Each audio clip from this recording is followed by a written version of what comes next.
Now, Brexit is, of course, just one of the challenges facing the global economy 10 years on from a financial crisis that shook the world. So just how prepared are we for these new economic challenges on the horizon? Economist and author of The Edge of Chaos, Dambisa Moyo, joins me here in the studio to discuss. Dambisa, good to see you. Hi. We're doing a special on Brexit because, of course, it's been 6 months until the actual Brexit deal happens. We've heard from the Prime Minister Theresa May. We've heard from Christine Lagarde.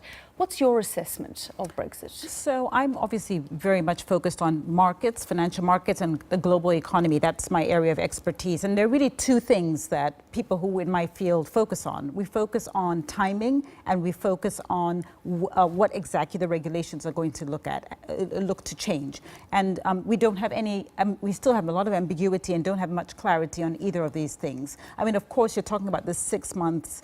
We've all been waiting for the 6 months. I think there's still a lot of lack of clarity in terms of what exactly happens after 6 months and 1 day. The truth is, the other thing is that there are real issues around impact. I mean, you've heard some of the possible scenarios. I think last week in particular, Governor Carney was talking about what a no deal, implication of no deal might be. He was focused, I mean, certainly the reports were focused on housing market going down by about 30%. But I think there are broader issues that we need to think about. Whether or not Britain will be able to attract investment, how will actually the trade, but also financial capital flows, movement of people. These are the key pillars of globalization.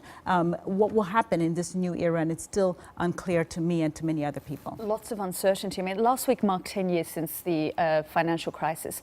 Do you think Britain could be in a worse position post-Brexit than it was financial crisis? I don't agree with that assessment. I mean, I think on the one hand, there are significant headwinds, economic headwinds that still need to be addressed. Things like the role of technology and what it means for the jobless underclass, demographic shifts that are obviously showing that we've underinvestment in education, and also there's just the sheer number of people on the planet. It will be 11 billion people by 2100. Widening income inequality, concerns about debt and productivity declines. Clearly, those are all deep structural problems that we continue to grapple with. But on the other hand, the banks are much more solid now. They have a lot of capital banking them. That systemic risk from financial into the economy, the real economy, I think has been mitigated somewhat. I do think the thing that we ought to be worried about is what tools do the government and policymakers have.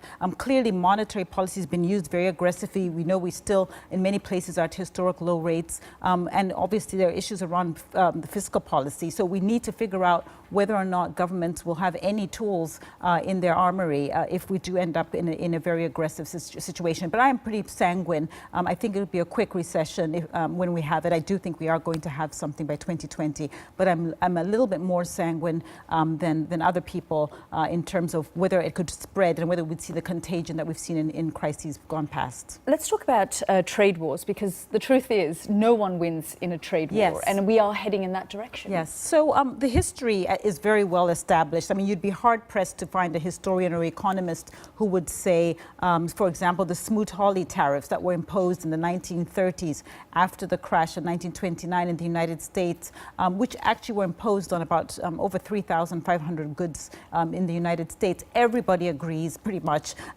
that created a slowdown in the recovery from that crash, but also really hurt employment. Unemployment numbers were much higher for much longer, and it had some significant implications for the economy that we would not like to replicate. So that is established. However, it is also the case that I think people are in a world where there's a lot of skepticism about globalization. There's still a lot of concerns that the gains from globalization have accrued to people who own capital and not to the labor force. And so those things still need to be redressed. In some places across Europe, issues of redistribution are much more palatable. In more pure capitalist societies such as the United States, it's much less accepted. And so I think there's room that needs to be addressed there.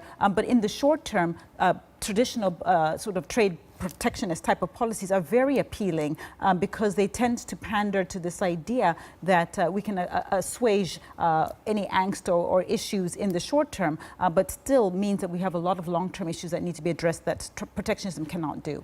The global economy, you've said in your new book, is facing many challenges. Yes. What are some of the recommendations you've made in that? So the fundamental problem that I see is that the list of challenges that we face are all long-term, structural, and in that case really require long-term pragmatic solutions. Unfortunately, particularly in liberal democracies, politicians are very short-term in their mindset. So this it's election to election. Exactly. And as you know, the United States have elections every 2 years. I mean, this is the largest economy in the world, and it's facing elections on a constant basis. And this creates a schism or a split between the long-term economic challenges that we need to address and that require certain policies that are long-term. For example, education. Everyone accepts that education is deteriorated. We need long-term policies to solve that. But at the same time, we have short-termism embedded not just in the political arena, but also in business. And so the question is, how do we redress that? And my book really goes through 10 proposals on how we might be able to bridge this and better